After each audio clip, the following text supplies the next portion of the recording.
Voilà.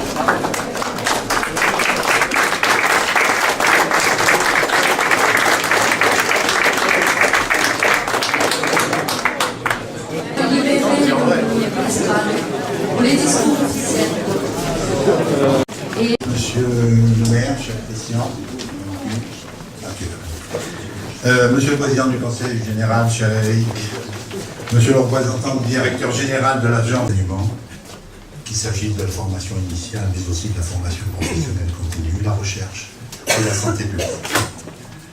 Je voudrais pour ma part limiter mon propos à exprimer des remerciements, car mener à terme une entreprise de cette envergure, à savoir construire un nouveau plateau technique performant hospitalier et universitaire, nécessite, vous le savez, beaucoup de compétences, de confiance et de dévouement. Tout d'abord, source dans notre région de progrès constant en matière de soins et de recherche, je pense que nous devons collectivement en être heureux et fiers. Merci.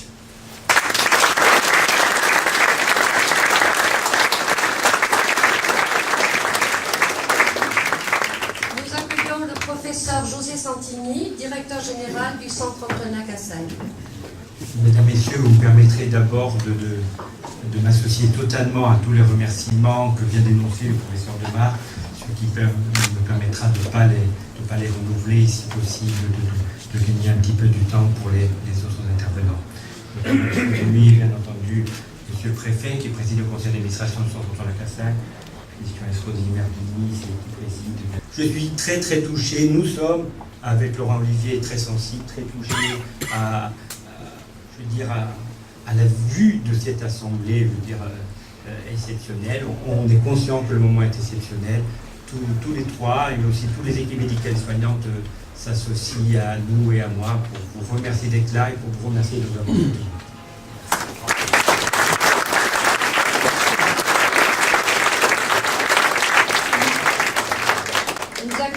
Monsieur Emmanuel Boudier-Muller, directeur général du Centre hospitalier universitaire de Nice. Monsieur le préfet, monsieur le maire, messieurs les élus, monsieur le président de l'université, enfin je ne vais pas citer tout le monde, ça vaut trop long. Mais en tout cas, beaucoup de remerciements. Vous comprendrez que je souhaite appeler, là, à côté de moi, deux personnes qui sont vues par le professeur Pakis. S'il vous plaît, rejoignez-moi. Et d'autre part, Jean-Jacques Romatet, qui va faire un d'être là. Pour l'excellence, c'est créer un centre de référence de la face et du cou. Je ne le développerai pas plus longtemps. Le professeur Santini a bien mieux fait que moi, c'est le professeur Demar. Et puis un pari sur les professionnels, car c'était à eux de prendre leur part dans ce domaine et de faire en sorte que l'activité clinique, l'activité universitaire et l'activité de recherche puissent être portées au plus haut niveau et permettre de pérenniser ce centre. Voilà ce que je souhaitais dire sur ce projet, c'est un miraculé qui est le fruit. Merci à chacun en tous les cas d'avoir été présent à cette inauguration.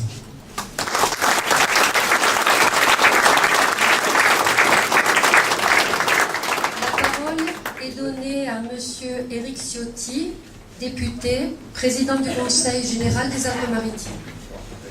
Merci, monsieur le préfet des Alpes-Maritimes, monsieur le député maire de Nice, mes chers collègues parlementaires, mes chers collègues conseillers, notamment le premier d'entre eux, monsieur le doyen de la faculté de médecine, monsieur le président de l'université, monsieur le directeur général du CHU, monsieur le directeur du Centre Antoine-Cassagne, cher José Santini, cher François Demar, mesdames, messieurs, de l'excellence du CHU et du CAL, et que cette excellence, une nouvelle fois, ont été reconnues.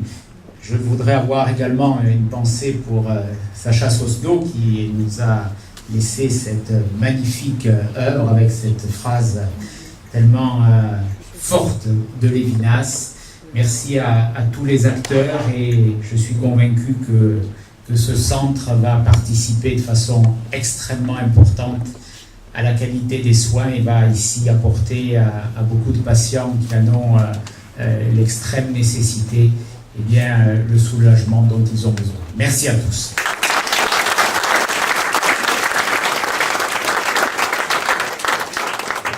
La parole est donnée à Monsieur Christian Estrosi, député maire de Nice, président de la métropole Nice-Côte d'Azur, président du conseil de surveillance du centre hospitalier universitaire de Nice.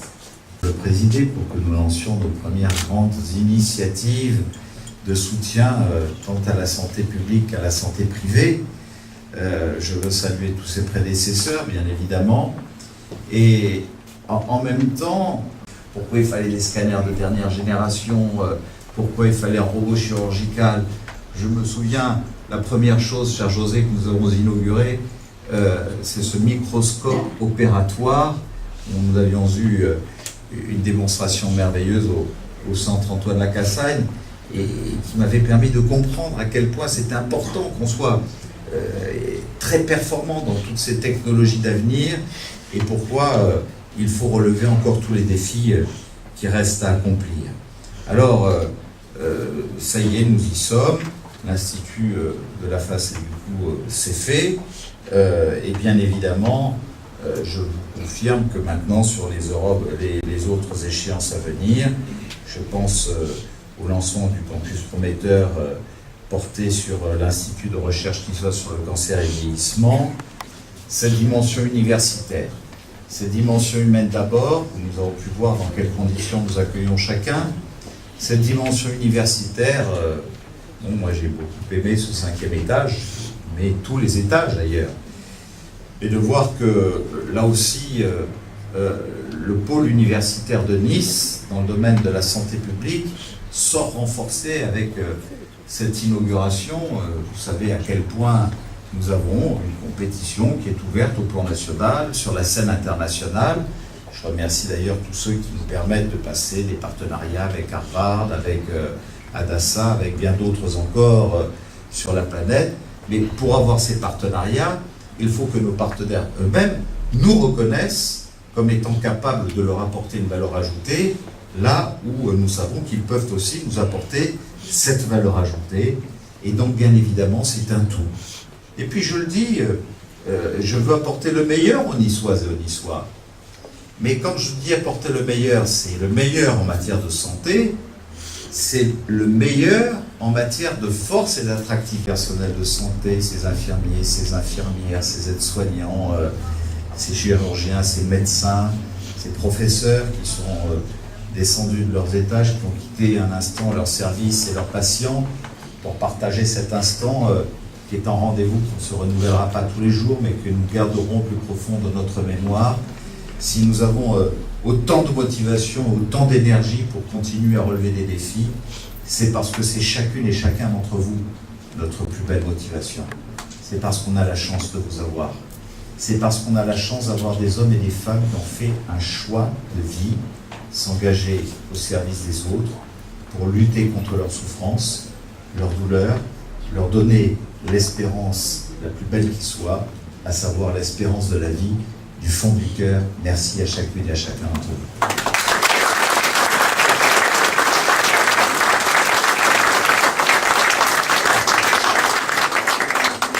Nous accueillons Monsieur le préfet des Alpes-Maritimes, Monsieur Jean-Michel Drevet, président du conseil d'administration du centre Antoine Lacassagne. Merci, Monsieur le ministre, Monsieur le Président du Conseil général virtuel. Mesdames et Messieurs les élus, Mesdames, Messieurs les personnalités, puis Messieurs les professeurs, Messieurs les directeurs du centre Lacassagne et du centre hospitalier universitaire, Mesdames, Messieurs, je suis ici à un double titre, d'avoir des ressources des établissements. Il faut aussi avoir des collectivités locales qui, comme ici, acceptent de joindre leurs efforts à ceux de l'État, à ceux des établissements hospitaliers, même si ça n'est pas dans leurs compétences législatives, même si ça n'est pas dans ce que le législateur leur a reconnu a priori comme compétences obligatoires. Elles vont au-delà de leurs compétences obligatoires, et c'est vrai que c'est souvent au-delà des compétences à la conception même de cet institut, les recherches qui vont être menées ici puissent bénéficier plus rapidement que par les protocoles habituels, plus rapidement aux malades. Et ça, je pense que c'est absolument décisif. Et là aussi, c'est cette réalisation qui va le permettre. C'est une assez grande nouveauté et cela fera partie de l'ensemble de ces concepts d'excellence qui se développent sur le territoire des Alpes-Maritimes. Alors, merci à tous ceux et à tous d'être à l'écoute. Je salue les représentants du personnel qui sont ici parmi nous. On peut avoir là aussi les meilleurs locaux, les meilleurs appareils. Il n'est de richesse que d'hommes, et cela se mesure une fois encore, une fois qu'on vient, dans cet établissement. Nous l'inaugurons aujourd'hui, il a déjà pris son essor, et je ne doute pas qu'il continuera à croître et à prospérer. Je vous remercie.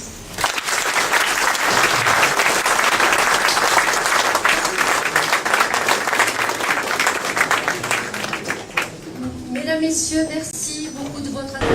Ouais, je filme un peu. Même à l'extérieur, c'est très rapide, hein, mais comme le président du conseil médical de l'Institut universitaire de la France, je suis donc en charge de m'occuper du fonctionnement médical de ce nouvel institut qui a ses trois missions d'enseignement, de recherche, mais aussi et surtout de soins. Et les trois, dans des conditions, dans de très bonnes conditions, peuvent être réalisées dans ce nouvel institut qu'on est de notre territoire. Et donc, c'est un peu quelque chose d'inédit au niveau départemental. C'est même quelque chose d'inédit au niveau national, puisque c'est le regroupement du service du CHU de Nice, dont j'étais le chef de service, et le regroupement du service du centre anticancéreux, du centre Antoine Cassagne. Et on a donc, comme c'est tous regroupés, réunis dans ce nouveau bâtiment. C'est quelque chose d'unique aujourd'hui en France, d'avoir un groupement de coopération sanitaire qui nous permet pour la population de Nice, mais aussi du département de PACA Est, d'avoir une offre de soins de très grande qualité. C'est pas votre première, hein. C'est pas votre première. Non, ben voilà. Merci, monsieur le